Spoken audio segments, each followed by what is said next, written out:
আসসালামু আলাইকুম। আশা করি সকলে ভালো আছেন। আলহামদুলিল্লাহ, আল্লাহর অশেষ মেহেরবানিতে আমিও ভালো আছি।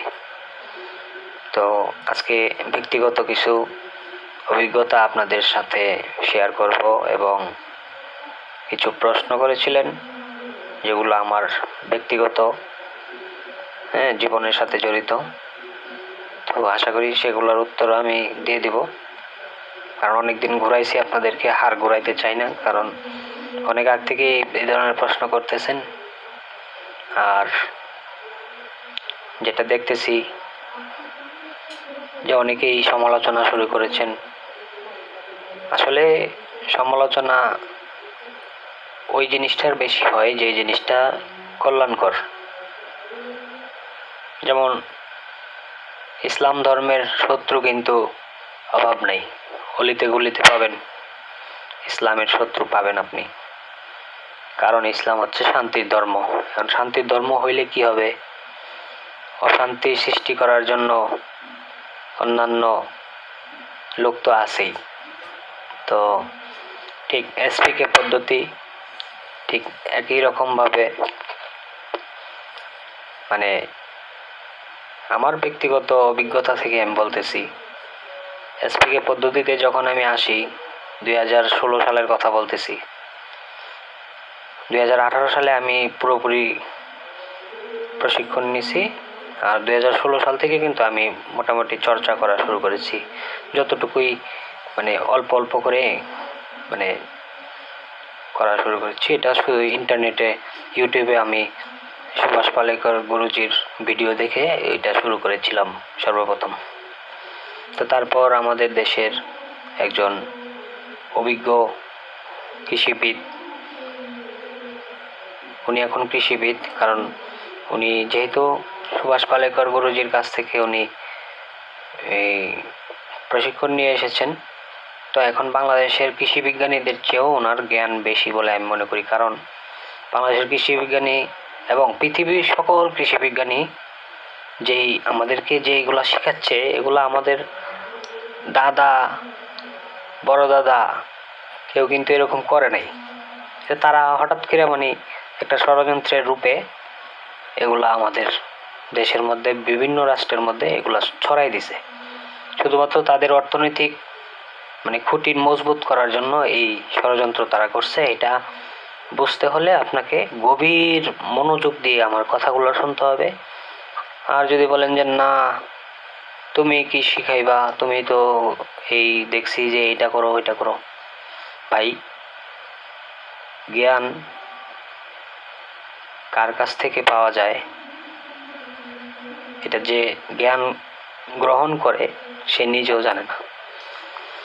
আমি কখনো ভাবি নাই যে আমি কৃষি কাজ করব, আমার চিন্তাতে কখনো ছিল না যে আমারও জমিতে, কৃষি জমিতে যেতে হবে, আমারও পেক কাদা পায়ে লাগাতে হবে, গায়ে লাগাতে হবে, এরকমটা আমি কল্পনাও করিনি। তো আমি তো আজকে করতেছি, দিব্যি করতেছি, কোনো সমস্যা হচ্ছে না। তো মূলত সমস্যা এই জায়গাতেই যে আমি তো ছোটবেলা থেকে এগুলাতে আমি অভ্যস্ত ছিলাম না। এখন হঠাৎ করে করতেছি, অনেকেই সমালোচনা শুরু করেছেন, ভাই কৃষিবিদ আইসা পড়ছে, এই তো কৃষি অফিসার, এই সেই নানান নানান কথা। গোবর দিয়ে, গরুর মূত্র দিয়ে, বেসন গুড় দিয়ে বলে কি বানায়, জীবামৃত নাকি, এটা দিয়ে নাকি কৃষি করা যায়, এই সেই এটা সেটা নানান কিছু। তো এইগুলো আমি আসলে এক কান দিয়ে ঢোকাই আর এক কান দিয়ে বের হয়। তো আমার শুরুর কথাটা আমি বলি, কিভাবে আমি এখানে আসলাম এই এসপিকে পদ্ধতিতে। অনেকে এটা জানতে চাইছেন, তো এটা অনেকের জন্য ইন্সপিরেশন হইতে পারে। কারণ আমার মতো একটা লোক, আপনারা জানেন আমি ইলেকট্রনিক্সের ব্যবসা করি,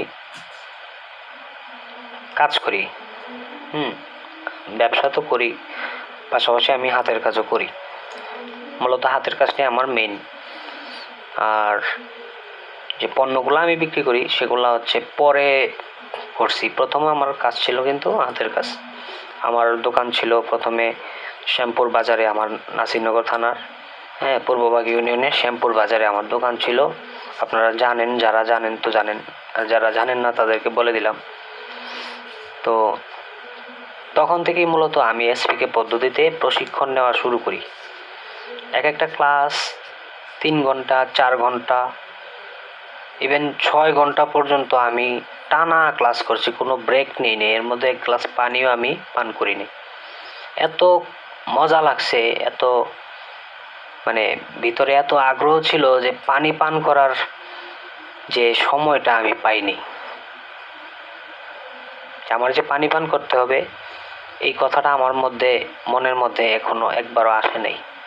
এত ভালো লাগছে এবং এত গুরুত্বপূর্ণ কথা ছিল যে ক্লাস রেখে আমি বাইরে কোথাও যাইতে চাই নাই। যেখানে বসছি তো বসছি, খাতা কলম নিয়ে বসছি। যে কথাগুলো আমার কাছে মানে লিখে রাখার মতো মনে হয়েছে, কঠিন কথাগুলো আমি লিখে রাখছি, এবং যেগুলো মনে থাকার সেগুলো তো আমি মনে রেখেছি। এখন পর্যন্ত ইনশাল্লাহ মনে আছে আল্লাহর মতে। তো শ্যামপুর বাজারে আমার দোকান ছিল।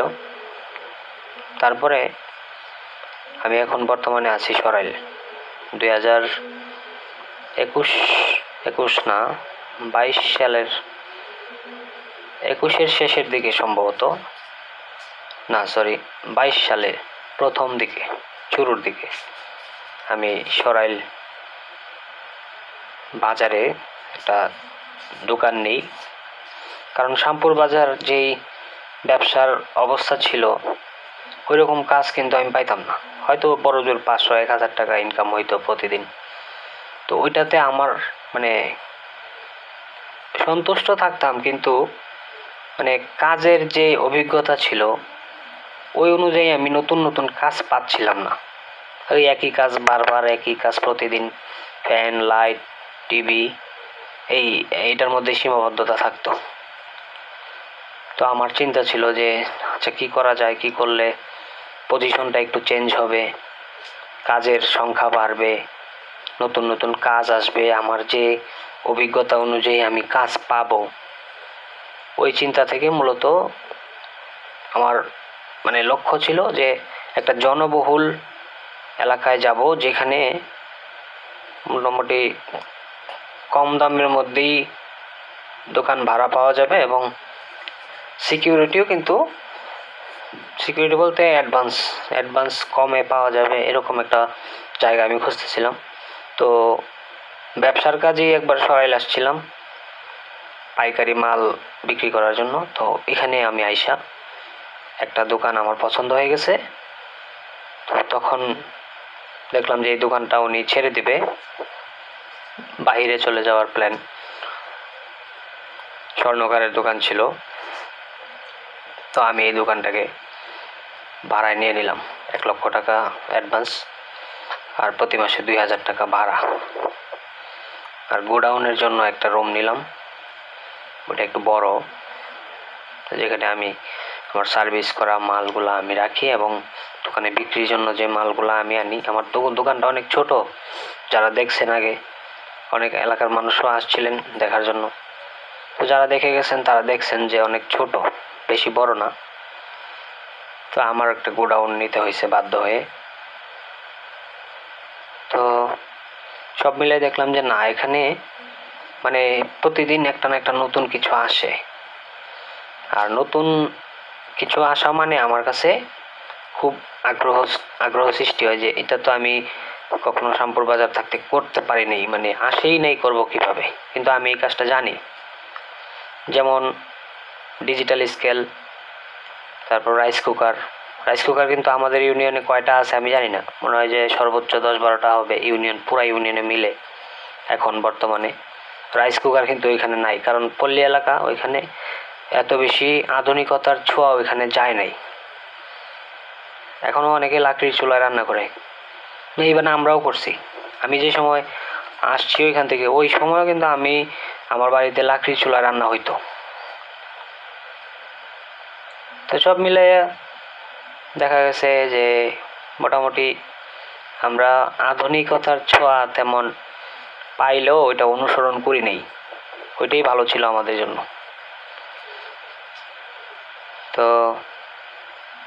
বিভিন্ন ধরনের নতুন কাজ আসা শুরু করলো। আমার কাছে ভালো লাগতেছে, কারণ অনেক জনবহুল একটা এলাকা, ঘনবসতি। হ্যাঁ, যদিও ভাড়া এবং অ্যাডভান্স কম, কিন্তু ওই অনুযায়ী অনেক লোক সংখ্যা বেশি। কারণ আমার যেই দোকানটা যেই জায়গায় আছে, ওই জায়গাতে রাত্রে 12টা-1টা পর্যন্ত মানুষের আসা যাওয়া থাকে, অনেক ভিড় থাকে সব সময়। তো আমি আলহামদুলিল্লাহ আল্লাহর কাছে শুকরিয়া আদায় করলাম যে না, এবার একটা জায়গাতে আসছি, হ্যাঁ, আমার আশানুরূপ আমি কাজ এখানে পাবো। এবং যতদিন গেছে ততই কাজের সংখ্যা বাড়ছে। এখন পর্যন্ত আমার অনেক কাজ এখনো আটকা পড়ে আছে, যেগুলো আমি দিতে পারতেছি না। এই পরিমাণে কাজ আছে যে আমি ভুলেই যাই যে কোনটা কোন দিন দিয়ে গেছে আর কোনটা কোন দিন ডেলিভারি দিতে হবে। তো সব মিলে কাজের পরিমাণটা খুবই বেশি। কিন্তু এখন বর্তমানে শীত চলতেছে, শীতের সময় আমাদের কাজটা একটু কম থাকে। কিন্তু অবাক করা বিষয় হচ্ছে, শীতের সময় আমি ভাবছিলাম যে বসে বসে খাইতে হবে, না, আল্লাহ তাআলার এটা একটা মেহেরবানি বলতে পারেন যে প্রতিদিন 1-2টা ডিজিটাল স্কেল আসে, ওইটা থেকে মূলত আমার খরচটা বের হয়ে যায়। কারণ 500, 1000, 1500 টাকা যদি একজন মানুষ প্রতিদিন ইনকাম করে, তাহলে তার জন্য আর কিছু দরকার হয় না তো। আর আমাদের যে আহামরি কিছু করতে হবে, লুটপাট করে ফেলতে হবে, মানুষকে লুটে নিজে বড় হতে হবে, না, এরকম আমাদের বংশের মধ্যে এরকম কোনো রেকর্ড নাই যে অন্যের সম্পদ আত্মসাৎ করা। তবে আমাদের গ্রামে অনেক লোক আছে, যেই লোকগুলা পুরা এলাকার জন্য একটা আতঙ্ক। আমি নাম বলতেছি না, কারণ নাম বলার দরকার নেই। আপনারা যারা এলাকায় থাকেন, ভুবন শ্যামপুর এলাকায় যারা থাকেন, তারা জানেন সুদখোর, ঘুষখোর, তারপরে ভূমিদস্যু, লম্পট, বাটপার, তারপরে এই নারী কেলেঙ্কারি, অনেক লোক আছে। তো আপনারা যাদেরকে সমাজের বড় বড় পদে যাদেরকে বসায় রাখছেন, ভুবনবাসীদেরকে বলতেছি,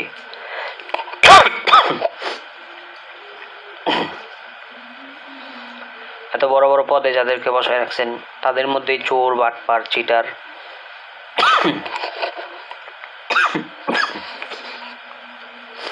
অনেক ধরনের লোক আছে। অথচ তাদেরকে এমন এমন চেয়ারে বসায় রাখছেন যে চেয়ারে তারা ধরে দাঁড়ানোর কোনো ছিল না, যোগ্যতা ছিল না, তাদেরকে বসাইছেন। এই জন্য কষ্ট লাগে মাঝে মাঝে যে ভুবন গ্রামের মানুষ এতটাই জ্ঞানহীন হয়ে গেছে যে অযোগ্য লোককে যোগ্যতার চেয়ারে বসানো হয়। এই কথা ভাবতেই অবাক লাগে।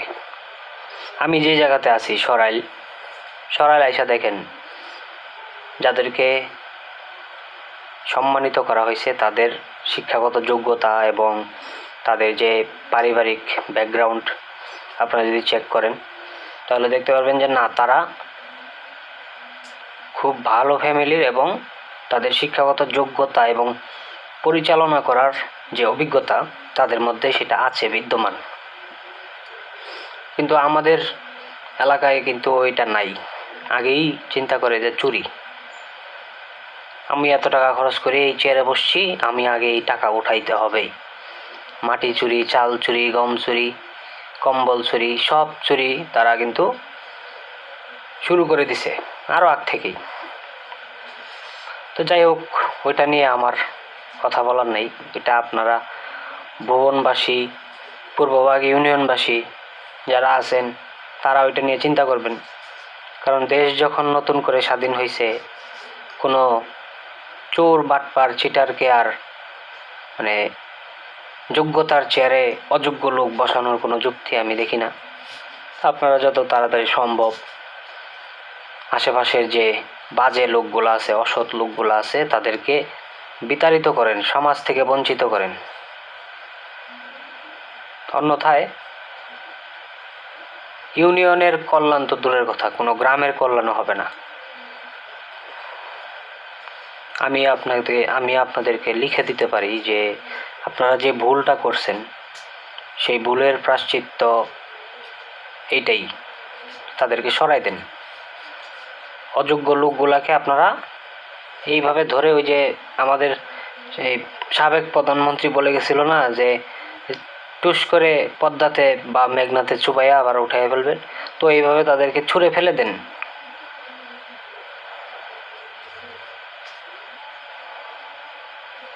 গোলাপের সুবাস আছে, কিন্তু ওই গোলাপ যখন পচে যায় তখন তার থেকে দুর্গন্ধ বের হয়। তো এরকম মানুষ আছে যে তাদের উপরের রূপটা দেখা যায় খুব সুন্দর, কিন্তু তাদের ভিতরের রূপটা ওই পচা গোলাপের মতো দুর্গন্ধযুক্ত। তো ওই পচা গোলাপ যেমন কেউ ঘরে রাখে না, সেই অসৎ লোকগুলাকেও কিন্তু সমাজে রাখা উচিত না। সমাজের জন্য এটা হিতকার হবে না। এটা আমার ব্যক্তিগত মতামত বলতে পারেন, আমি প্রকাশ করেছি। এটা একান্তই আপনাদের সিদ্ধান্ত, আপনারা কি করবেন বা কি চান। আর আমি আসলে, অনেকেই এই প্রশ্নটা করছিলেন যে আপনি কৃষি নিয়ে এত অভিজ্ঞতা অর্জন করছেন, পদ্মশ্রী সুভাষ পালেকরের কাছ থেকে আপনি প্রশিক্ষণ নিছেন, তাহলে আপনি এলাকায় আসেন না কেন? আমি বলি, ভাই, এলাকা এখন দূষিত মানুষের নিঃশ্বাসে দূষণ হয়ে আছে। আমি অক্সিজেন পাবো না ওইখানে, নিরাপদ বাতাস আমি পাবো না। আমার প্রয়োজনীয় যে অক্সিজেন, সেই অক্সিজেনের মধ্যে ওই পিশাচগুলার, অসৎ লোকগুলার যে দুর্গন্ধটা ওই বাতাসে মিশে আছে। এই দুর্গন্ধ যখন আপনারা ছুঁড়ে ফেলে দিবেন, ফিল্টার করবেন, তখন আমি আসবো ইনশাল্লাহ।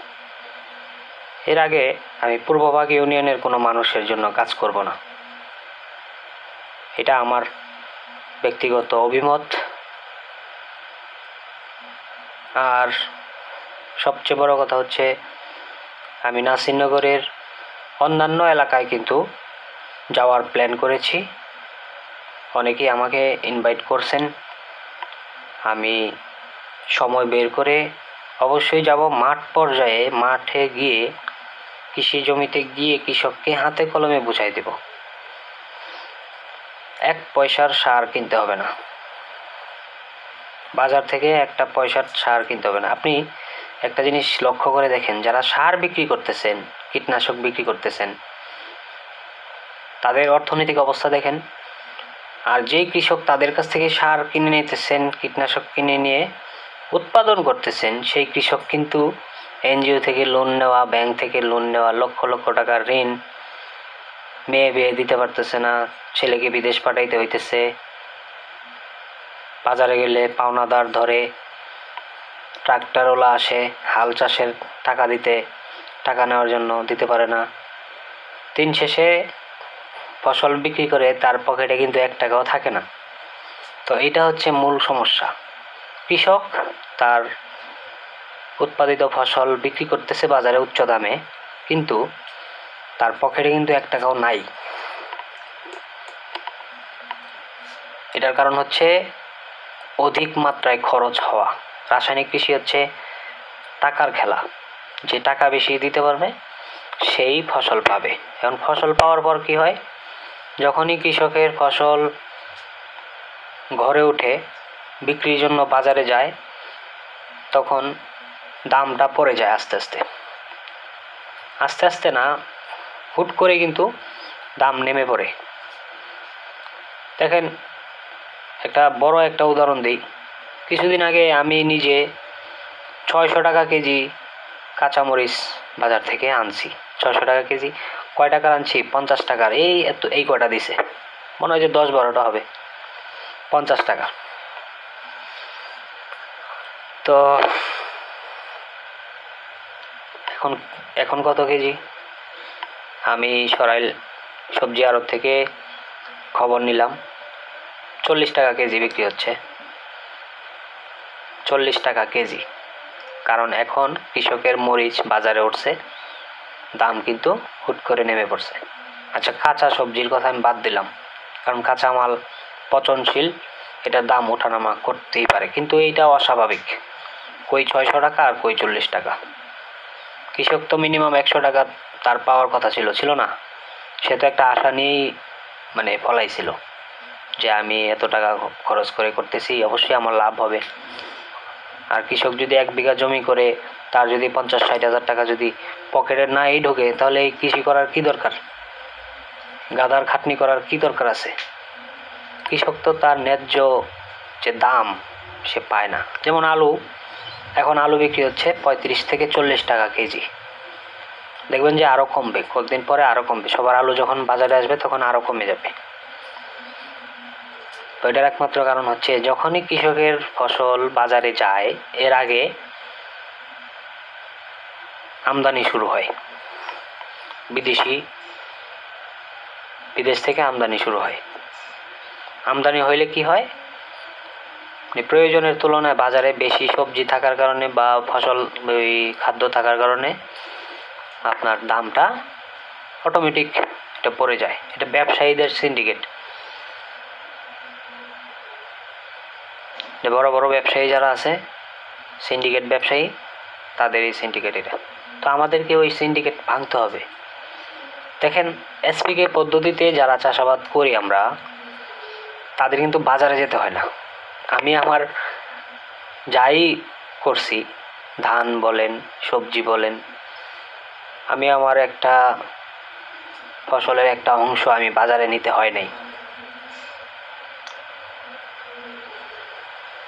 আমার এখান থেকে আইসে নিয়ে যায়। আগেই অর্ডার দিয়ে কনফার্ম করে রাখে যে আমি কালকে আসব, আমার জন্য এই পরিমাণ সবজি অথবা এই পরিমাণ ধান আপনি রাখবেন। যদি রাখেন তাহলে আমি আসব। আমি যদি বলি যে হ্যাঁ রাখবো, তাহলে উনি আসবে। তো আমাদের বিক্রি নিয়ে কোনো টেনশন নেই, টেনশন হচ্ছে আমাদের উৎপাদন নিয়ে। তো যেহেতু এই পদ্ধতিতে খুব তেমন বেশি সাপোর্ট আমরা কারোর কাছ থেকে পাই না, সেহেতু উৎপাদন কমই হবে, কারণ জমির পরিমাণ যেহেতু কম। একটা মজার বিষয় হচ্ছে, আমি আমার পরিবারের সাথে যখন এই বিষয়ে আলোচনা করি, তখন তারা আমাকে পাগল বলে ডিক্লেয়ার করে দিছে।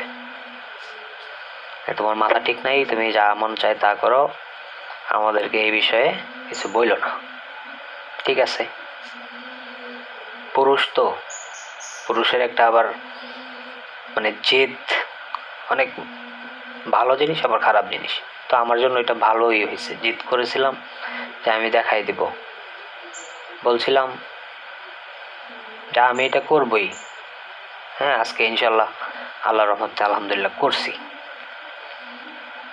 আরও প্রজেক্ট হাতে নিতেছি, সামনে করতেছি। আমার বয়সের বেশিরভাগ যারা ছিল আমার ক্লাসমেট বা আমার বন্ধুবান্ধব যারা ছিল, তারা এক একজন প্রবাসে আছে, কেউ ঢাকায় চাকরি করতেছে, হ্যাঁ, আবার কেউ বিয়ে করছেন, ঠিক আছে। কিন্তু কৃষিকাজ করতেছে এরকম হাতে গোনা হয়তো বা কয়েকজন পাবো, তাও লোকচক্ষুর আড়ালে, দেখি নাই কখনো। হয়তো বা করতেছে কৃষি, কিন্তু আমি কখনো দেখি নাই। আর আমি কৃষি করতেছি ফেসবুক, ইউটিউব এগুলাতে দেখাইয়া, অত্যন্ত আত্মবিশ্বাস এবং গর্বের সাথে আমি এগুলাকে দেখাই মানুষকে, যে দেখো আমার মতো ব্যস্ত লোক কৃষি জমিতে আইসা পা নষ্ট করতেছে, হাত নষ্ট করতেছে। তোমরা কি করতেছো? তোমরা সমালোচনা করতেছো, সমালোচনা করতে থাকো।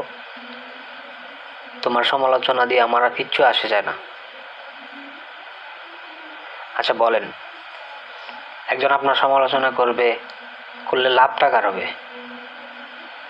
আপনারই লাভ হবে, কারণ সমালোচনা শুনলে কিন্তু আপনার শরীরে একটা জেদ তৈরি হবে। ওই জেদ থেকে মূলত আপনি যতটুকু ছিলেন এর চেয়ে একটু বড় হবেন, যতটুকু পিছিয়ে ছিলেন একটু আগে যাবেন। এটা অবশ্যই আগে যাইতেই হবে আপনার। সমালোচনা যদি আপনার কেউ করে, ওইটাকে কেউ বাজেভাবে নিয়েন না, জেদ তৈরি করেন যে তুই আমার সমালোচনা করছিস, আচ্ছা ঠিক আছে আমি তোর চেয়ে ভালো কিছু করতে পারবো ইনশাল্লাহ, ওই প্রতিজ্ঞা করেন নিজের সাথে। আর আল্লাহর হুকুম পালন করেন, নামাজ পড়েন, রোজা রাখেন, হ্যাঁ আপনি ইনশাল্লাহ আপনি সফল হবেন। কারণ আমরা যে পদ্ধতির কথা বলতেছি এসপিকে, ওটা মূলত সৃষ্টিকর্তার দেওয়া পদ্ধতি। জঙ্গলে যেভাবে মানুষের অস্তিত্ব ছাড়া গাছপালা বড় হচ্ছে, ফল হইতেছে, ফুল হইতেছে, কোনো সার দিতে হয় না, ওষুধ দিতে হয় না, কীটনাশক দিতে হয় না, ঠিক তদ্রূপ এসপিকে পদ্ধতিতে কোনো সারের প্রয়োজন নেই। কারণ আমরা ওই জঙ্গলের যে প্রকৃতিতে যেটা ছিল ওইটাকেই মূলত আমরা এখানে নিয়ে আসছি।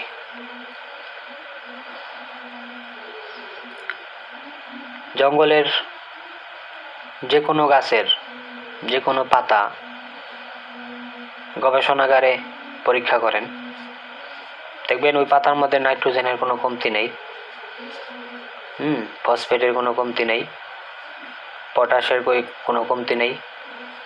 সব ধরনের খনিজ, সব ধরনের উপাদান সেখানে আছে, এমন মাত্রায় আছে যেটা আপনার রাসায়নিক জমিতে নাই, জৈব কৃষির জমিতেও নাই।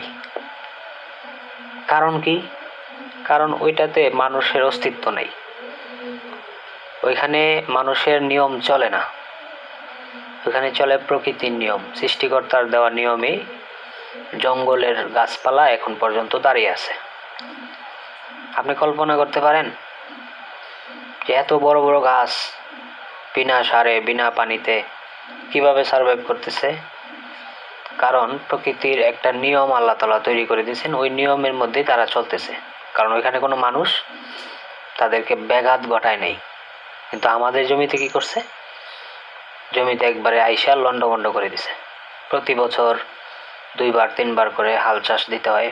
চাষ করার আগে মাটি এমন কম্প্যাক্ট হয়েছে, সিমেন্ট কংক্রিটের চাইতে বেশি শক্ত হয়ে গেছে, এরকম একটা অবস্থা হয়েছে।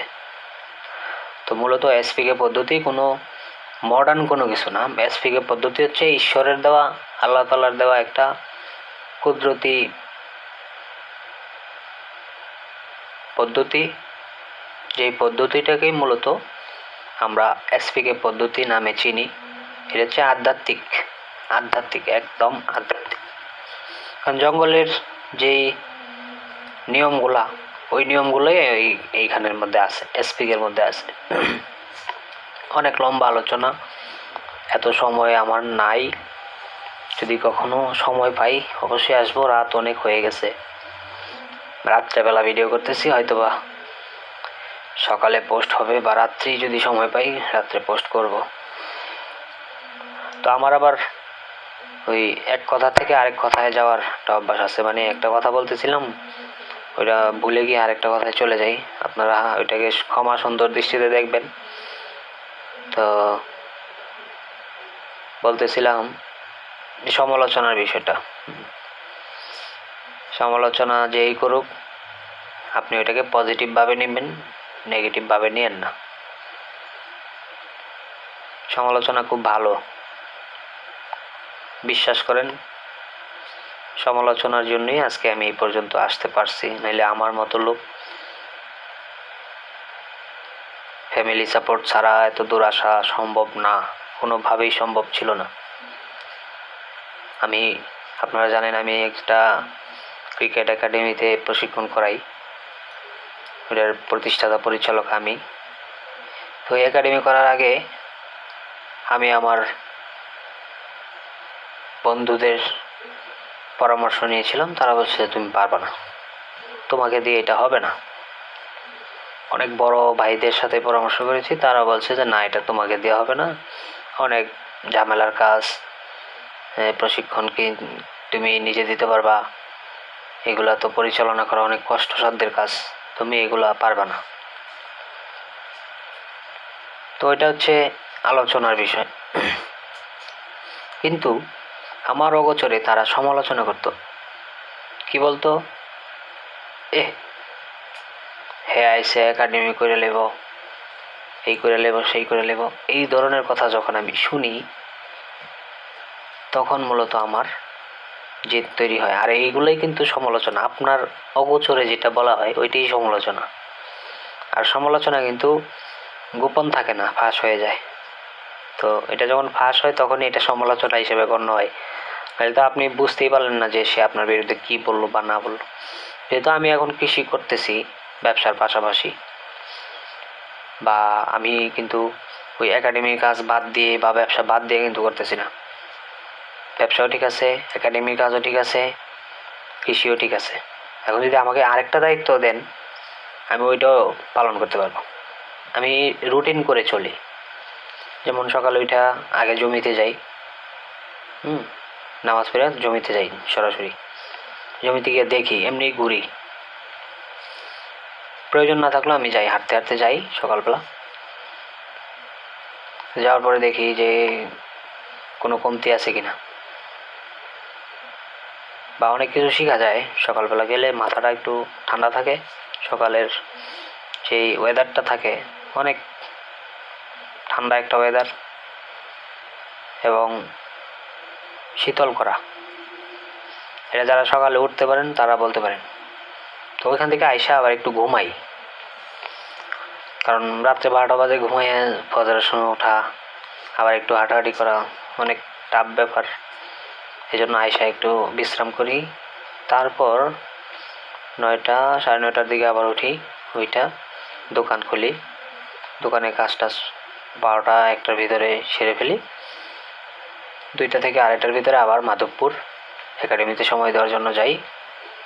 ওইখানে আবার দোকানের কোনো জিনিসপত্র লাগলে তাদেরকে মাঠে রাখাই, কাজ ধরাই দিয়ে তারপর আমি দোকান থেকে মাল নিয়ে আসি এবং প্র্যাকটিস শেষ করে আমি আবার দোকানে চলে আসি। তো এইভাবে আমার শিডিউল চলতেছে। তো দেখা গেছে অন্য কোনো দায়িত্ব যদি আমাকে দেওয়া হয় একটু কষ্ট হবে, কিন্তু করতে পারবো ইনশাল্লাহ। কিন্তু আমি অন্য কোনো দায়িত্ব নিতে চাইতেছি না, কারণ কি আমার এমনিতেই খুব কষ্ট হইতেছে।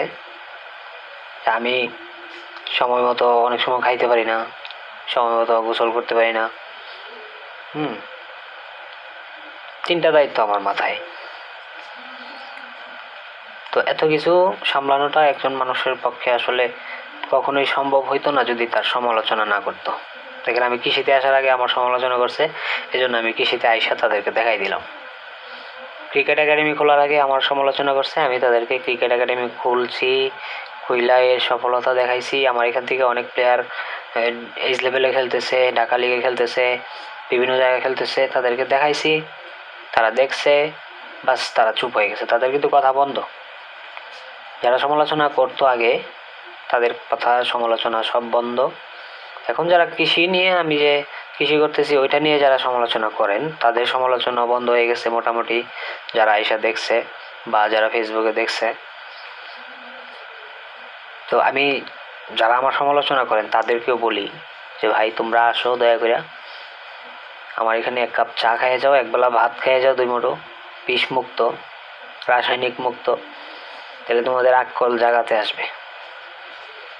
মানুষের সমালোচনা করে নিজের সময় নষ্ট না করে নিজেকে তৈরি করো, নিজেকে ওই পর্যায়ে নেও যাতে তোমার সমালোচনা অন্যরা করে। তুমি অন্যজনের সমালোচনা কি করার দরকার আছে করার? নিজেরই সময় পাই না, নিজের কাজেরই সময় পাই না, আবার সমালোচনা কার করব? টাইম আছে, তোমাদের আজের সময় আছে, আচ্ছা করো। তোমাদেরকে আমি বাধা দিই না, কারণ তোমাদের জন্যই আজকে আমি এই পজিশনে আছি। তো যাই হোক, অনেক মানুষের ভালোবাসা আমার কাছে আছে, অনেক মানুষের দোয়া আছে।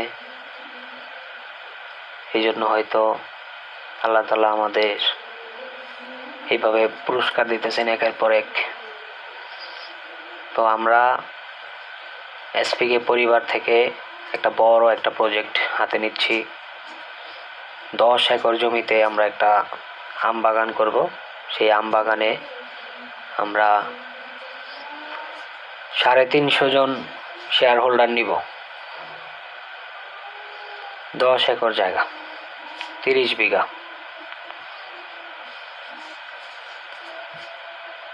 এখনো অ্যামাউন্ট ঠিক করা হয় নাই, জায়গার পরিমাণ এখনো কনফার্ম হয় নাই। কনফার্ম হইলে আমি পরবর্তীতে জানাবো। আর এই ভিডিওটা ফেসবুকে যাইতে পারে,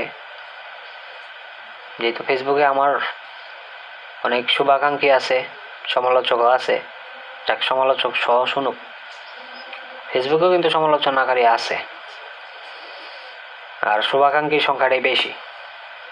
আর যারা ক্রিকেট একাডেমিতে প্র্যাকটিস করো, আমাদের রেইনবো ক্রিকেট একাডেমিতে যারা প্র্যাকটিস করো, তাদেরকে আমি বলি যে দৈনন্দিন জীবনে যে বিষ খাচ্ছ, স্লো পয়জন খাইতেছো, এই স্লো পয়জন থেকে তোমরা বেরোনোর জন্য একটাই উপায়, চাকরি করো, ব্যবসা করো, যাই করো, পাশাপাশি নিজের খাওয়ার জন্য একটা জমি অন্তত ভাড়া নিয়ে হইলেও ওইটাতে নিজের জন্য করো, বিষমুক্ত এসপিকে পদ্ধতিতে করো। দেখো না, একটা জমি ভাড়া নেওয়া তো তেমন মানে বড় কোনো বিষয় না।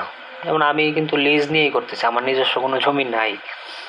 এই যে একটা বাগান করার জন্য জমি নিতেছি 5 বছরের জন্য, এই স্টাম্প করা হবে আর কি। 1 তারিখ থেকে এটা 1 তারিখ থেকে কাগজপত্র জমা দিবে, টাকা পয়সা লেনদেন 1 তারিখে শেষ। মাত্র 17,000 টাকায় এই 5 বছরের জন্য প্রায় 1 বিঘা জমি প্রায়। তো এই জমিটার একটা বৈশিষ্ট্য হচ্ছে, এই জমিতে কিছু হয় না, দুর্বাহ মরে যায়, দুর্বাহ হয়ে আবার মরে যায়, মানে কিছু হয় না। তো এটাকে চ্যালেঞ্জ হিসেবে আমি নিছি, কারণ এর আগেও একটাতে করছি যেখানে ঘাস জন্মাইতো না, সাধারণ ঘাস যেখানে জন্মাইতো না সেখানে কিন্তু বাগান দাঁড় করাই দিছি আল্লাহর অশেষ মেহেরবানিতে। আমরা কিছু করতে পারিনি, আল্লাহর হুকুমই হয়েছে। তো এসপিকে পদ্ধতির এটাই একটা মানে মিরাকেল,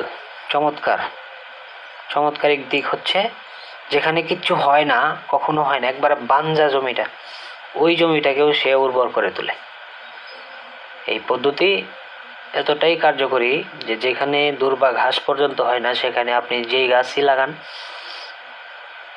আল্লাহর মতে সেটাই হবে, যদি আপনি 4টা স্তম্ভ মানতে পারেন। একটা হচ্ছে বীজামৃত, তারপরে জীবামৃত, ওয়াপসা, মালচিং। বাস, মালচিং মানে কি আবার পলিথিনের মালচিং না, মালচিং হচ্ছে যেই ফসলের অবশিষ্ট আমরা পাইতেছি ওইটাই মালচিং হিসেবে দিয়ে দিলাম। কারণ মাটিকে ঢেকে রাখতে হবে, মাটিকে অন্ধকার রাখতে হবে, মাটির নিচে অন্ধকার যাতে থাকে ওই একটা পরিবেশ তৈরি করে দেবে। ওয়াপসা হচ্ছে যে মাটিতে যেই পরিমাণ পানি থাকার কথা ঠিক ওই পরিমাণ পানি থাকবে, বেশিও না কমও না। ওই কন্ডিশনটা তৈরি হবে কি, মালচিং দিলে কিন্তু ওই কন্ডিশনটা আপনার অটোমেটিক চলে আসবে। আর জীবামৃত দিলে অণুজীবগুলা তাদের কাজ করা শুরু করে দেবে, দেশি কেঁচো আসবে, জমিতে অসংখ্য ছিদ্র করবে, ভূগর্ভস্থ জলাশয় তৈরি করবে, তাদের বৃষ্টি হইলে ওই পানিগুলা ওই গর্তে, কেঁচোর গর্তে কিন্তু রিজার্ভ ট্যাঙ্ক হিসেবে থাকবে। তো অত্যন্ত বৈজ্ঞানিক এবং চমৎকার একটা পদ্ধতি, যেটা আমার কাছে মানে এতটাই মানে আকর্ষণীয় মনে হয়েছে যে আমি আমার গুরুত্বপূর্ণ সময় আমি এটার পিছনে ব্যয় করছি। কারণ আমি দেখলাম যে যেই কথাগুলো বলতেছে সব মিলে হিসাব করে দেখলাম যে না, কোনো কথাই তো বিজ্ঞান ভিত্তিক ছাড়া বলে নেই, সব কথার বৈজ্ঞানিক প্রমাণ দিছে। কৃষি বিজ্ঞানের কোনো কথা আমরা বলতেছি না, কৃষি বিজ্ঞান আলাদা একটা বিজ্ঞান। কৃষি বিজ্ঞান হচ্ছে একটা বিষয়, আর বেসিক সায়েন্স হচ্ছে আরেকটা বিষয়। বেসিক সায়েন্স হচ্ছে মূল বিজ্ঞান, একটা হচ্ছে এগ্রিকালচারাল সায়েন্স, আর এটা হচ্ছে বেসিক সায়েন্স। বেসিক সায়েন্স থেকে আমরা মূলত উদাহরণ দিয়ে থাকি, কারণ কৃষি বিজ্ঞানের থেকে উদাহরণ দেওয়া তো দরকার নেই, কারণ কৃষি বিজ্ঞান মিথ্যা একটা স্তম্ভের উপর দাঁড়ায় আছে, মিথ্যা, সম্পূর্ণ মিথ্যা। কৃষি বিজ্ঞানীরা বলে মাটিতে কিচ্ছু নাই, উপর থেকে না দিলে হবে না। তো তোমরা এগুলো পাইছো কই? আসমান থেকে নামাই আনছো? পটাশ কি আসমান থেকে আসে?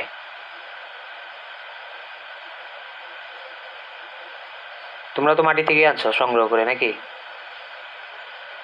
মাটিতে যদি এগুলো না থাকতো দেখি আসমান থেকে আসে? জঙ্গলে কই থেকে আসে? আকাশ থেকে পড়ে?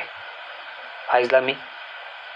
বাংলাদেশের মতো এরকম অনেক বাইরে গেছে, এগুলাকে আমি কি বলবো, আমেরিকার দালাল, ইউরোপ আমেরিকার দালাল সরাসরি বলতেছি, চ্যালেঞ্জ। আসেন আমার সাথে,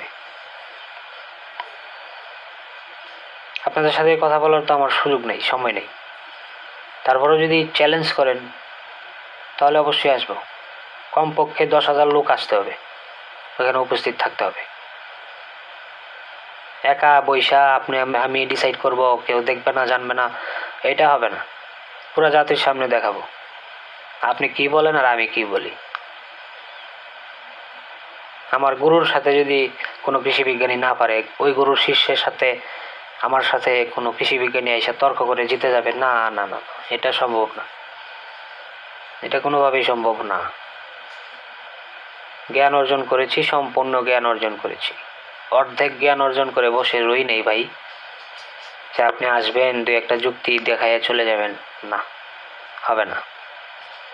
আপনি আসার পর আপনাকে প্রথম আমি যে বিষয়টা নিয়ে ধরবো, আমি বলে দিই আপনাকে, এই যে কৃষকের জমিতে জমিতে যান, গিয়ে গিয়ে বলেন যে পলিথিন দিয়ে মালচিং করেন, টমেটো ক্ষেতের জন্য ভালো হবে, পলিথিন দিয়ে মালচিং করেন, তাহলে গাছের গোড়ায় কোনো আগাছা জন্মাবে না, পানি জমে থাকবে না, পানি পড়ে যাবে। কেন ভাই? ওই পলিথিনের ভিতরে নিজের মাথাটা ঢোকাবো আগে, আপনাদের মাথা আগে ওই পলিথিনের ভিতরে ঢোকাবো। কি পরিমাণে গরম ওইখানে আছে আপনি একটু অনুভব করে আসেন। গাছকে কি পরিমাণ শাস্তি দিতেছেন।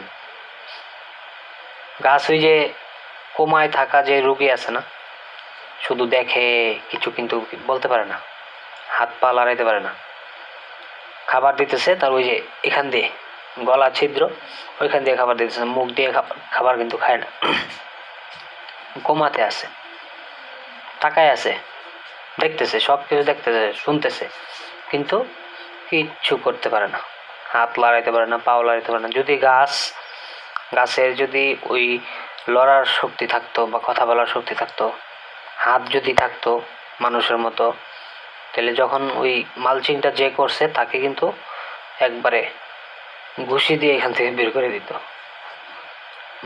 মজা করতেছি না, বাস্তব। কি পরিমাণ কষ্ট হয় গাছের আপনারা মানে কল্পনা করতে পারবেন না।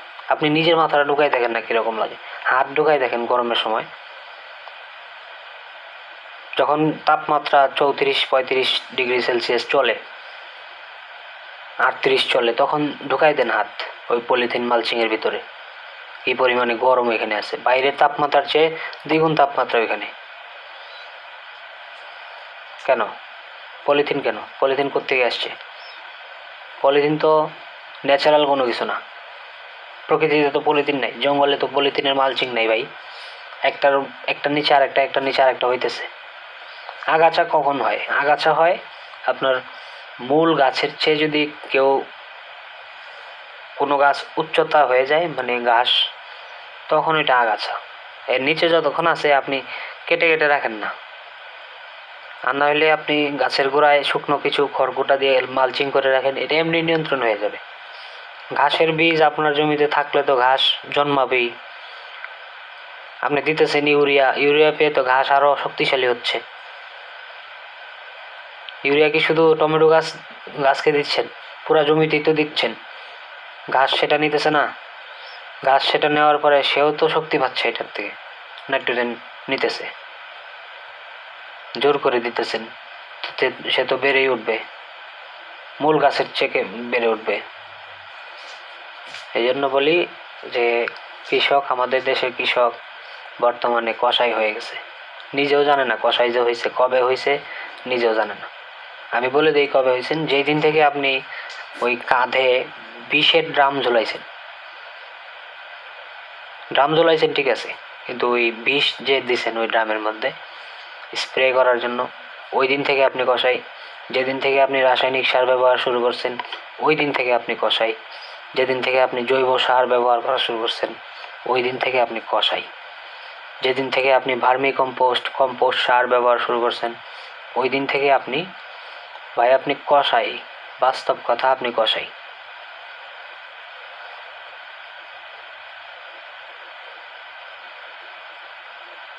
সুতরাং আমাদের সতর্ক হতে হবে। আমরা অনেক কিছু না বুঝেই অনেক কথা বলে ফেলি, ধরো এগুলা কি শোনার কথা নাকি? শুনতে হবে না আপনাকে, আপনি না শুনলে চলে যান, একটু শুনবেন, বাকিটা কিচ্ছু শুনলেন না, মন্তব্য করে বসে আছেন কেন ভাই? মন্তব্য করার আগে পুরো আলোচনা আগে শুনবেন।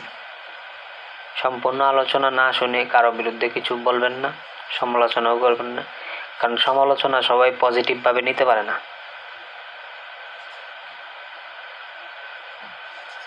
16 থেকে 26 বছরের তরুণ যুবক যে কাজটা করতে পারবে, এর বেশি বয়সের কোনো মানুষ সেটা করতে পারবে না, কারণ তার ভিতরে ওই রকম একটা স্পিরিট থাকবে না, যে উদ্দীপনা। সুতরাং তরুণদেরকে আমি বলতেছি,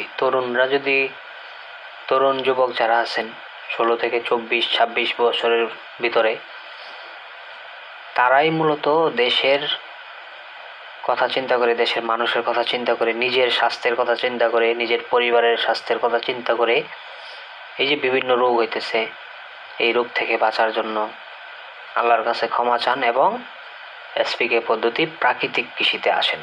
প্রকৃতিতে সব কিছু আসে, প্রকৃতির মধ্যে সব কিছু আছে, আল্লাহ পাক সব দিয়ে রাখছেন। ঔষধি গাছ দিয়ে রাখছেন, ফলের গাছ, ফুলের গাছ, সব কিছু। ধান গাছের মধ্যে কত জাতের ধান যে আছে, সুগন্ধি ধান, তারপরে মোটা ধান, চিকন ধান, বিভিন্ন ধরনের ধান আছে। আপনি কোনটা করতে চান বলেন? প্রকৃতিতে আল্লাহ পাক সব দিয়ে রাখছেন, তো এগুলো তো এমনি এমনি আসমান থেকে পড়ে নেই। তা আপনি হাইব্রিডের পিছনে ছুটতেছেন কেন? আপনি প্রাকৃতিক পদ্ধতিতে যখন করবেন তখন দেখবেন ওই গাছটা হাইব্রিডের চেয়ে বেশি ফলন দিবে ইনশাআল্লাহ। আমি বললাম, কথা দিলাম আপনাদেরকে, চ্যালেঞ্জ, কেউ যদি মিথ্যা প্রমাণ করতে পারে আসেন সরাসরি সরেজমিনে এসে দেখেন। আমি তো প্রথমে বিশ্বাস করিনি, তো আপনি কিভাবে করবেন? আমি সরেজমিনে দেখছি, গেছি, নিজের চোখে যখন দেখছি তখন বিশ্বাস হয়েছে, না এটা পসিবল। কি বল? পসিবল। আর এর আগ পর্যন্ত মনে হয়েছে যে না এগুলা সম্ভব না, 10 কেজি গোবর দেওয়া 3 বিঘা জমি, এই সেই, না না না না, সর্বনাশ, এটা কোনোভাবেই সম্ভব না। এত টাকা সার দিলাম, জৈব সার দিলাম, হইল না। আর উনি বলতেছে 10 কেজি গোবর দিয়ে 3 বিঘা জমি চাষাবাদ করা সম্ভব, যথেষ্ট যথেষ্ট। আরে ভাই, মুরব্বী পাগল হয়ে গেছে? পাগল হয় নাই, পাগল আমরা হয়েছি। আমরা বিদেশি টেকনিক দেশে আনছি। হ্যাঁ, টেকনিক ভালো হইলে মানতাম যে না ঠিক আছে, দিন দিন ফসল উৎপাদন বাড়তেছে, রোগ দমন হইতেছে, রোগ প্রতিরোধ ক্ষমতা গাছের তৈরি হইতেছে, দিন দিন ওষুধের সংখ্যা কমতেছে, সারের সংখ্যাও কমতেছে, সার কম লাগতেছে, উৎপাদন বেশি হইতেছে। কিন্তু না, এরকম তো হয় না। দিন দিন সারের সংখ্যা বাড়তেছে, পরিমাণ বাড়তেছে, হ্যাঁ, ঔষধের সংখ্যা বাড়তেছে, কীটনাশক বাড়তেছে, পোকামাকড়ের বিভিন্ন জাত, নতুন নতুন জাত আসতেছে। কোত্থেকে যে আসতেছে আল্লাহ মাহবুব জানে।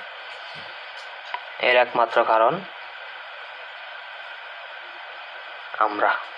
আমরা এই পদ্ধতি গ্রহণ করা তখনকার সময়ের প্রয়োজনীয়তা ছিল, কিন্তু এখন এই গ্রিন রেভলিউশন আমাদের দরকার নেই, কারণ এটা তো আমাদের জন্য লাভজনক না। আমরা যেই মানে যেই কারণে এটাকে গ্রহণ করেছিলাম সেটা তো আর আমরা পাইতেছি না, তাহলে এটা আমাদের রাখার কি দরকার? এটা তো ছুঁড়ে ফেলে দেওয়ার দরকার।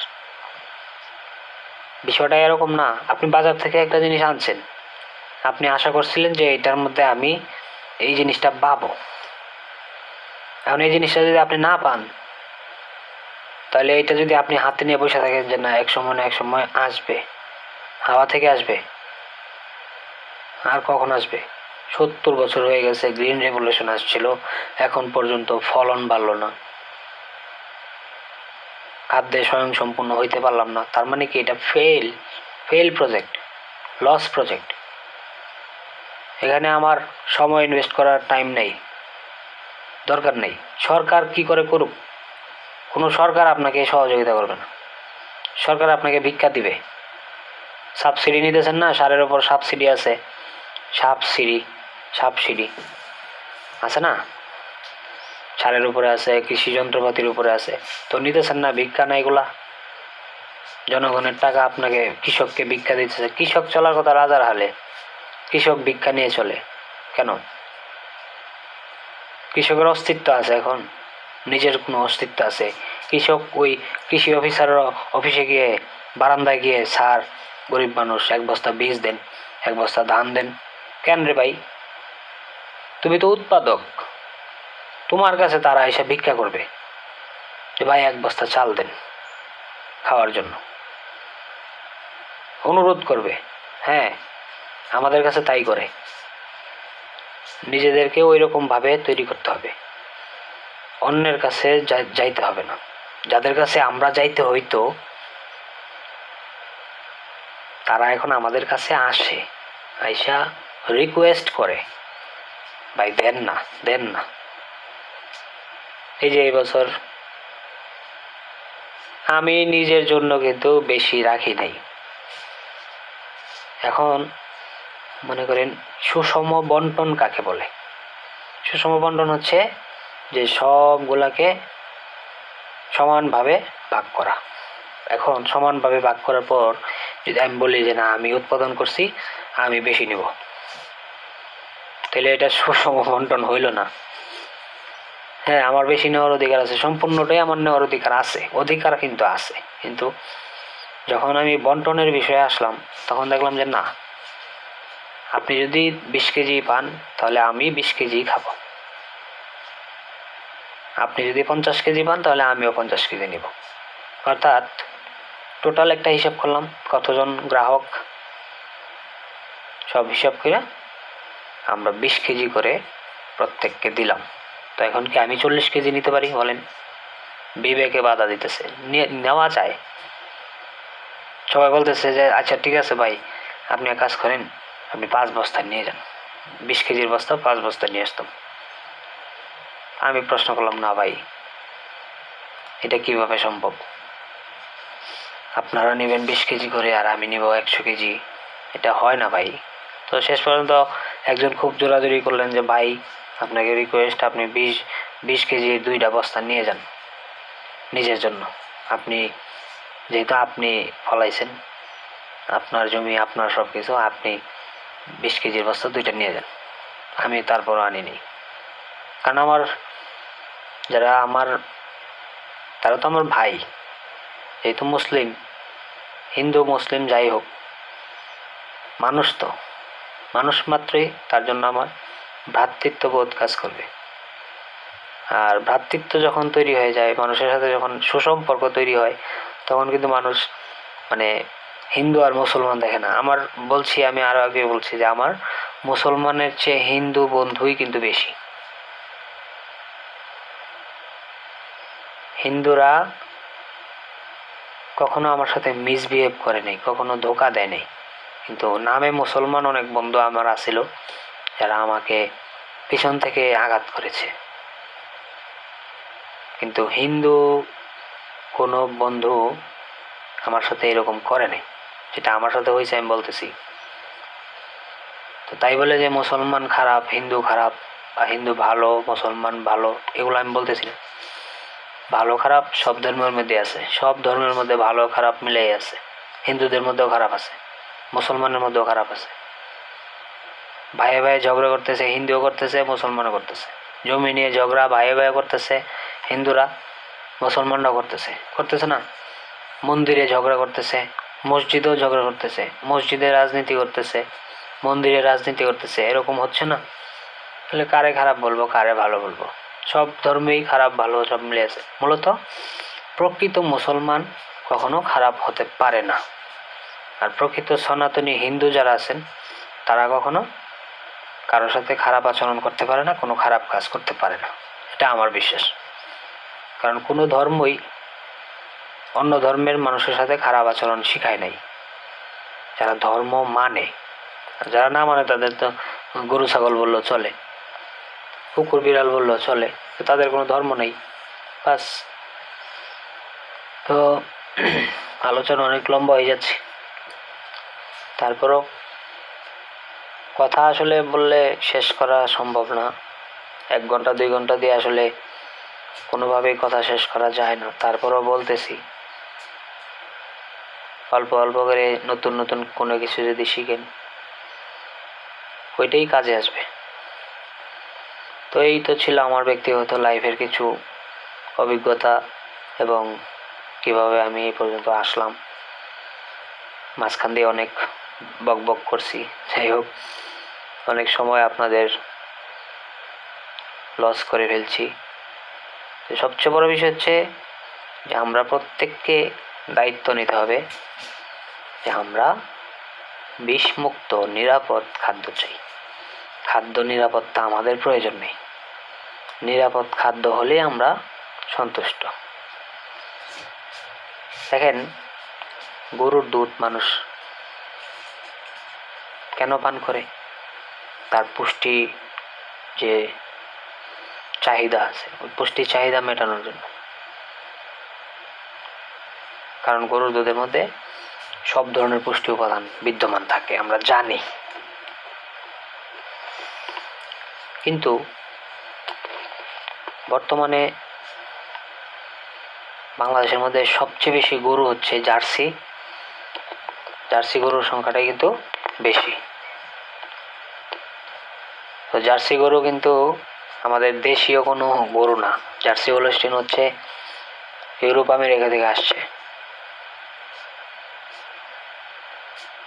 অস্ট্রেলিয়া থেকে আসছে।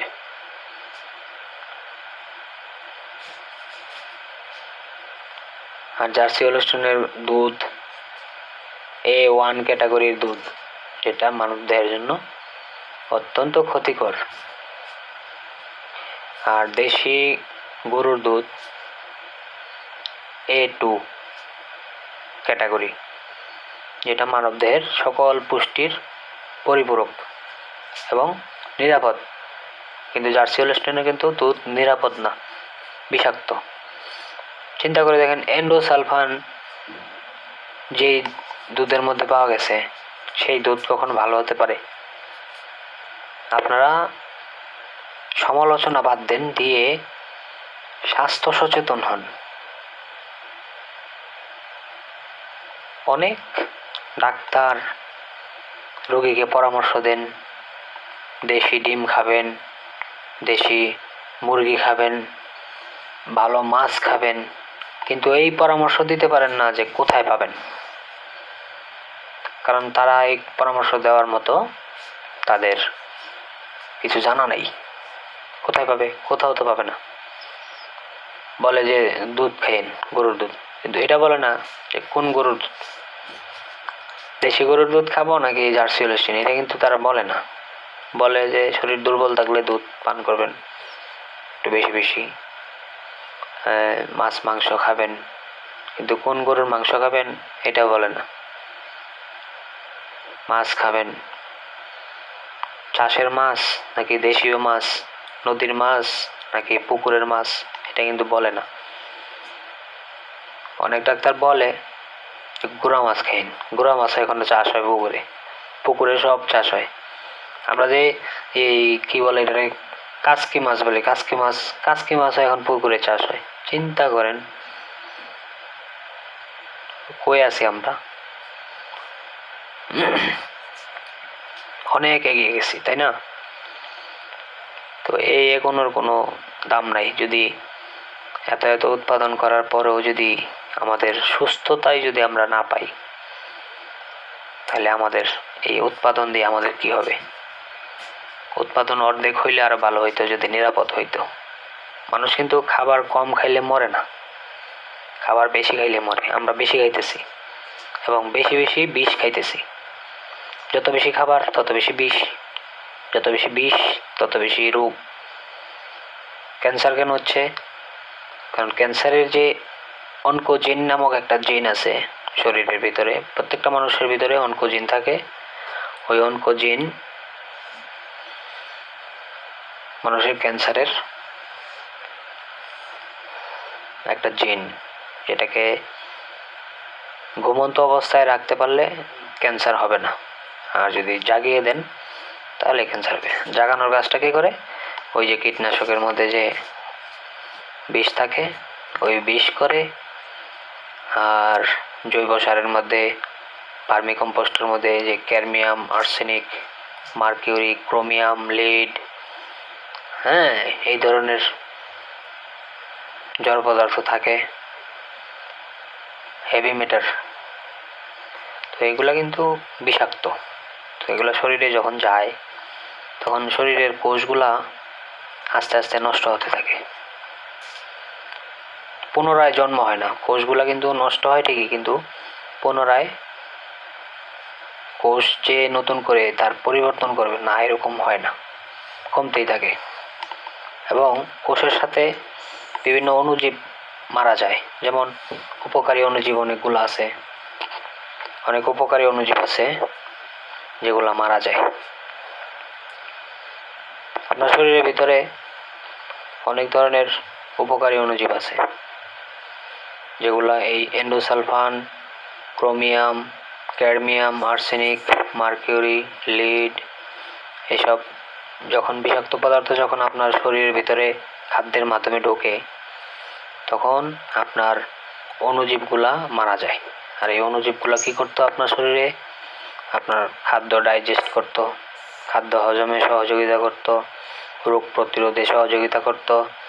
আপনার প্রত্যেকটা সেক্টরে কিন্তু অণুজীবের সহায়তা ছাড়া আপনি চলতে পারবেন না। তো ওই অণুজীবগুলোকে আস্তে আস্তে মেরে ফেলতেছে, যার কারণে শেষমেশ বাধ্য হয়ে অনকোজিন নামক যেই জিন আমাদের শরীরের মধ্যে আছে, ওই জিনটা সজাগ হইতে বাধ্য হয়। কারণ দেখতেছে যে শরীরে সব অণুজীব আস্তে আস্তে খতম হয়ে যাচ্ছে, তখন শরীরকে তো রাখতে হবে, টিকিয়ে রাখতে হবে। এই জন্য সে বাধ্য হয়ে ওই বিষাক্ত জড় পদার্থের অত্যাচারে সে জেগে ওঠে এবং শরীরের মধ্যে আনকন্ট্রোল সেল ডিভিশন হতে থাকে। আনলিমিটেড, আনকন্ট্রোল মানে কন্ট্রোল করা সম্ভব না। তখন দেখবেন যে শরীরের স্বাস্থ্য যেদিক দিয়ে বাড়তেছে সেদিক দিয়ে বাড়তেই আছে।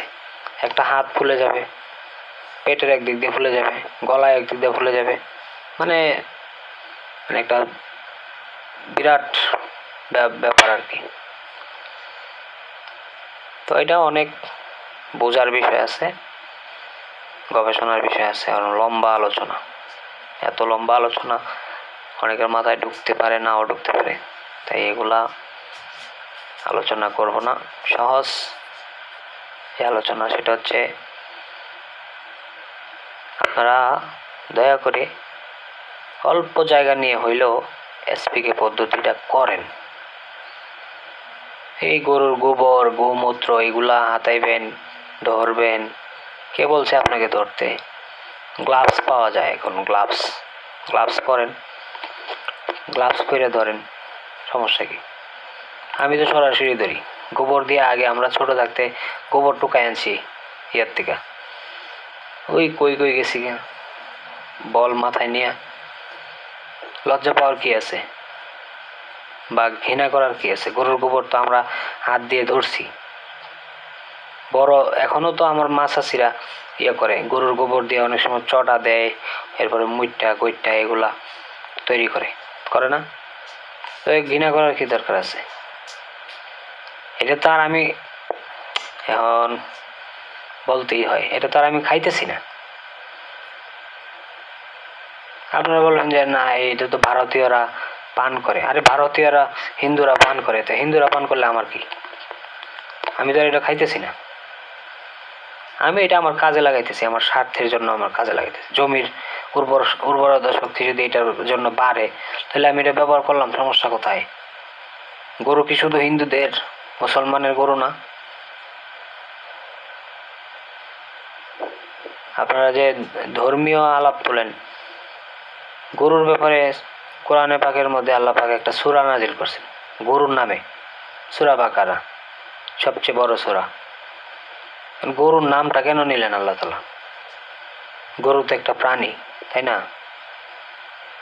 যেই সকল প্রাণীর নাম নিছেন ওই সকল প্রাণীর মধ্যে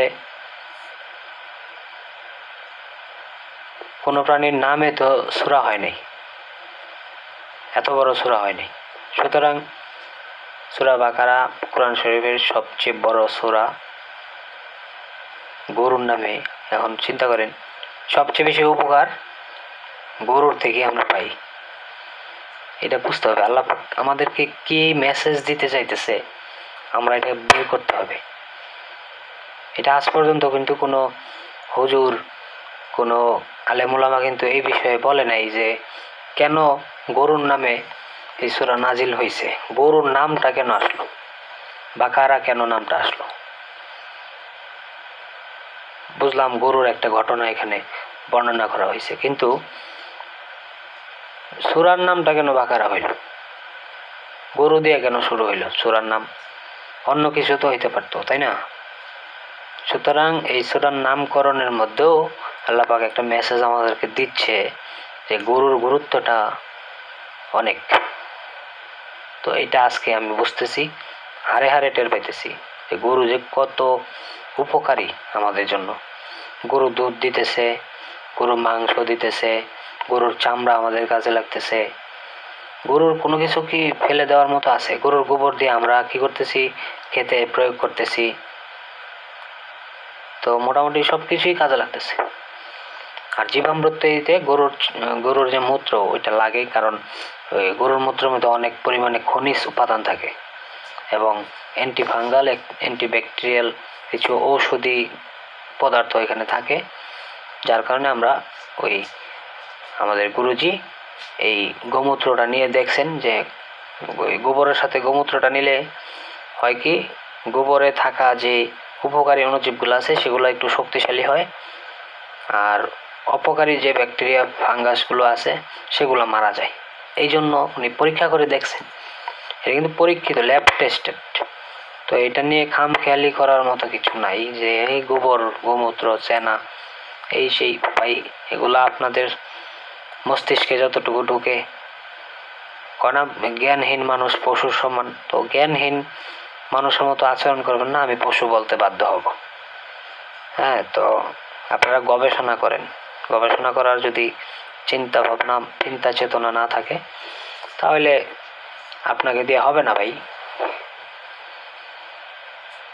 আপনি করেন না, আপনাকে আমি করতে বলি না, যে করতে চায় তাকে বলি, যে নিরাপদ খাইতে চায় তাকে বলি।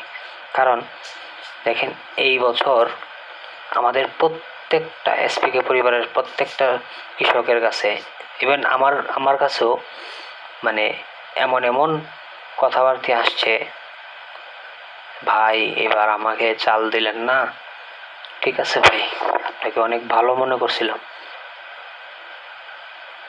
এই কথা বলার কি কারণ? এই কথা বলার কোনো যুক্তি আছে? আমি ওনাকে গত বছর চাল দিছি, এই বছর দেইনি। এই বছর তো আমি নিজেই আনছি 20 কেজি, ভাই তোমার কই থেকে দেবো? তো উনি আমার বলতেছে আপনি মনে করছিলাম আপনি খুব ভালো, আমি খারাপের কি করলাম? তোমার কাছ থেকে টাকা নিছি, তুমি বলছো যে ভাই আমাকে 20 কেজি চাল দিন। আমি বলছি না, গত বছর আপনাকে দিছি, এবছর দেব না। আর তুমি আমার সাথে উল্টাপাল্টা কথা শুরু করছো। তো তোমার সাথে উল্টাপাল্টা কথা বলার টাইম নেই, তো আমি ফোনটা কাইটে দিছি, শেষ। তো এইরকম অনেক কাহিনী হয়েছে, যাকে এগুলা বইলে লাভ নেই। তো এখন আমি তাদেরকে পরামর্শ দিই যে যাদেরকে আমি দিতে পারি নাই, যারা গ্রুপে জয়েন করছেন ঠিকই, কিন্তু দিতে পারি নাই, তাদের কাছে আমি মাপ চাইতেছি। আর চেষ্টা করব যে 1-2 বছরের ভিতরে মোটামুটি কৃষকের সংখ্যাও বাড়বো। আমি নতুন করে উদ্যোগ নিতেছি যে অন্যান্য কৃষকদেরকে এর মধ্যে উদ্বুদ্ধ করার জন্য, কারণ দেখতেছি গুরুজির আদেশ আসছে এটা মাঠ পর্যায়ে গিয়ে সবার কাছে প্রচার করো। শর্ত দিয়ে রাখছে যে কারো কাছ থেকে পয়সা খাওয়া যাবে না। আমার মনের কথাই গুরুজি বলে দিছেন। তো বর্তমানে অনেক প্রশিক্ষক পরীক্ষার ফিস যেমন লাগে, রেজিস্ট্রেশন ফি নিয়ে তারপরে কৃষি শিখাইতেছে। কৃষি কি টাকা দিয়ে শেখানোর বিষয়? কৃষি করলে যেই নিরাপদ কৃষির মাধ্যমে আমাদের দেশের জনগণ, আমরা, আমার পরিবার সবাই নিরাপদ খাদ্য খেয়ে বেঁচে থাকতে পারবো, রোগ মুক্ত থাকতে পারবো, ওই কৃষিটাকে যদি আমি অর্থের বিনিময়ে প্রশিক্ষণ দেই, তাহলে ওইটা আর কৃষি থাকে না, এটা একটা ব্যবসা হয়ে যায়, বাণিজ্য। তো কৃষির সাথে আসলে ভালো বাণিজ্য খাটে না, কৃষির সাথে বাণিজ্যটা যায় না। এই জন্য গুরুজি আমাদেরকে নিষেধ দিয়েছেন। তারপরে অনেক অসাধু ব্যক্তি, অসাধু বলতে বাধ্য হচ্ছি, তারা এত সুন্দরভাবে প্রশিক্ষণ দিয়ে মানুষের কাছ থেকে টাকা নিতেছে, আমার কাছে খুব খারাপ লাগতেছে।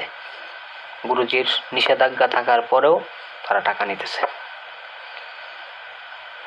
তবে গুরুজি আরেকটা কথা বলছে যে উৎপাদিত ফসল যদি কেউ কিনতে চায় বিষমুক্ত দেখে, তাদের কাছ থেকে টাকা বেশি রাখবা, কারণ তারা যদি সমান দামে দেও বাজারের দামে, তারা এটার গুরুত্ব বুঝবে না। এটা খুব চমৎকার একটা পরামর্শ। যদি দাম বেশি রাখো, দ্বিগুণ রাখো, তাহলে এটার গুরুত্ব তাদের কাছে মনে হবে এবং তারা এটার মধ্যে উদ্বুদ্ধ হবে যে না, আমি আগামী বছর থেকে এত দাম দিয়ে চাল কিনবো না বা সবজি কিনবো না, আমি নিজে এই পদ্ধতিতে করব। তাদের মধ্যে একটা আগ্রহ তৈরি হবে। ওই চিন্তা থেকে মূলত আমাদেরকে উৎপাদিত ফসল দামে বিক্রি করার কথা বলছে, কিন্তু প্রশিক্ষণের ব্যাপারে একটা টাকাও যাতে না নেওয়া হয়। কিন্তু এই জায়গার মধ্যে অনেকেই দেখতেছি 1500, 2000, 3000 করে এক একজন থেকে নিতেছে। ভাই বাদ দেন এগুলো। গুরুর আদেশ সম্পূর্ণরূপে পালন করতে হয়। যাকে গুরু মানছেন তাকে চোর ভাইবেন না, উনি চোর না। উনি যদি টাকা নিয়ে প্রশিক্ষণ করাইতো, ওনার এক একটা ওয়ার্কশপে আমি দেখছি 10 থেকে 15,000 মানুষ যায়। আপনার ওয়ার্কশপে তো 15 জনের বেশি যায় না, আমার ওয়ার্কশপে তো 20-25 জনের বেশি, 10-15 জনের বেশি আসে না। তো উনি যদি টাকার চিন্তা করতো, এক একজন লোক থেকে যদি 1000 টাকা করে নিত, প্রতিদিন ওয়ার্কশপ যদি দিত, প্রতিদিন 10,000 মানুষ আসতো। ওনার একটা ওয়ার্কশপ পাওয়ার জন্য, ডেট করার জন্য মানুষ পাগল হয়ে আছে। উনি যে এখন বয়স হয়ে গেছে, তারপরও ওনার কথা শোনার জন্য আমরা পর্যন্ত পাগল হয়ে যাই। ইন্টারনেটে, ইউটিউবে একটা লাইভ অথবা একটা ক্লাস, একটা আলোচনা আসলেই আমরা সব কাজ বাদ দিয়ে ক্লাস করা শুরু করি। ওনার এত মর্যাদা, এত সম্মান, আর ওনার ছাত্র হয়ে আপনি ওনার আদেশ অমান্য করতেছেন, এটা মোটেও ভালো কোনো দিক না।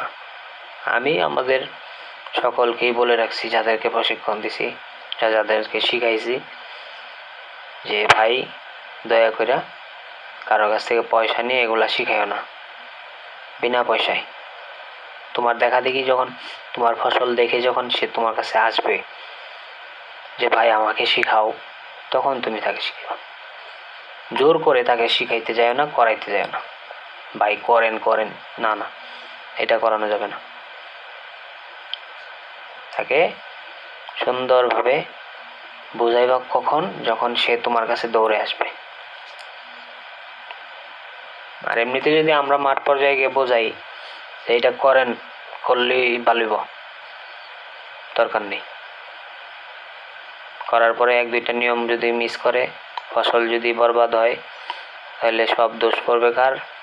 এমুক আসছিল, এই লোক আইসা আমাদেরকে এই পরামর্শ দিয়েছে, আমরা করছি, আমাদের এই ফসল নষ্ট হয়ে গেছে, উনি আমাদের সব ফসলের দায়ভার দিতে হবে। তখন আমি উল্টা ফেসে যাব। দরকার নেই। আপনার মন চাইলে করেন, আমি শিখাই দিয়ে গেলাম, আপনি মন চাইলে করেন, না চাইলে নেই। শর্ত একটাই, সব নিয়ম মেনে যদি আপনি করতে পারেন, আপনি ইনশাল্লাহ ফলন ভালো পাবেন। আর যদি না করতে পারেন তাহলে আপনি পাবেন না। সোজা হিসাব। তো যাই হোক, কথা আর না বাড়াই, আজকের জন্য এখানে শেষ করতেছি। ওই পর্যন্ত, আগামী ভিডিও আসা পর্যন্ত সবাই ভালো থাকবেন, সুস্থ থাকবেন। আগামীকাল সকালে জীবামৃত স্প্রে করব।